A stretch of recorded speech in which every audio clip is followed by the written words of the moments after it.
हे की नियम पाळून हे केलं असतं तर आमचा काही विरोध नसला असता. पण आपल्याला माहीत असायला पाहिजे की सुप्रीम कोर्टच्या डायरेक्टिव्ह आहे की पावसात कोणत्याही प्रकारच्या अनधिकृत बांधकामाला तोडता येत नाही. इल्लीगल कन्स्ट्रक्शन्स, अतिक्रमण हे बारिशच्या पिरियडमध्ये आपल्याला काढता येत नाही. हे सुप्रीम कोर्टाने आदेश केलेला आहे. म्हणजे आपण सुप्रीम कोर्टापेक्षा मोठे झालेले आहेत. दुसरं म्हणजे की जेव्हा आपल्याला 100 फीट अजून पाहिजे होता रोड वायडनिंगसाठी, आम्ही त्याचं समर्थन करतो रोड वायडनिंगसाठी, पण त्याच्यापेक्षाही मागे जाऊन जे छोटे छोटे कारोबारी लोक आहेत, तुम्ही नोटीस न देता असा बुलडोजर घेऊन घेणार आणि ते सगळं पाडणार, म्हणजे हे कितपत योग्य आहे? तुम्ही नियम पाळा, आम्ही नियम पाळतो. आम्ही कोणीही आले नसते की तुम्ही त्यांना नोटीस दिली असते आणि त्यांना समजावून सांगितलं असते की बाबा हे जे 100 फीटाचं आहे हे नियमाप्रमाणे आहे. पण याचा मागे जाऊन जे तोडफोड त्यांनी केलेली आहे, कोणत्या आधारावर केली? एका नेत्यांनी, भारतीय जनता पार्टीच्या नेत्यांनी फोनवरून कोणत्या अधिकाऱ्याला सांगितलं की पुरा जमीन दोस्त कर डालो करके, पुरा गिरा डालो करके. मग पोलीस प्रशासन हे नियमाप्रमाणे काम करणार आहे का अशा प्रकारचे नेत्यांच्या बोलण्यावर हे काम करणार आहे?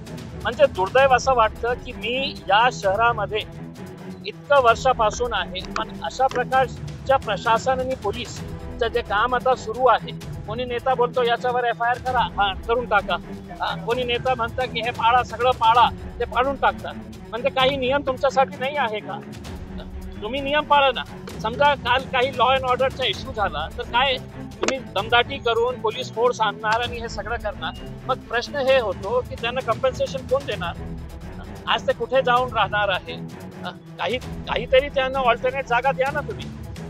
आणि नियम समजा आम्ही सगळं हे नियमाप्रमाणे करत असेल तर मी प्रशासनाला एक प्रश्न विचारतो, विशेषकर महानगरपालिकाला, की जेव्हा मार्केट यार्ड काय जाधव मंडीमध्ये करोडो रुपयेचा इल्लीगल कन्स्ट्रक्शन तिथे आत्ताही सुरू आहे, मोठे मोठे इमारत तिथे बांधण्याचा, तुम्ही बिना नोटीस दिये ते पाडू शकले असते ना, जसं तुम्ही हे गोरगरिबांचं केलं.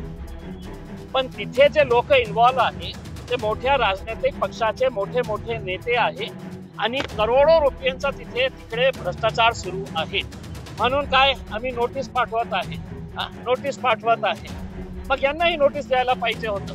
ते अनधिकृत, तेही अनधिकृत आहे. मग त्याला तुम्ही परवानगी दिली की कोर्टात जा तुम्ही. यांना दिले असते नोटीस तर हे पण कोर्टात गेले असते, त्यांचाही काही भलं झालं असतं.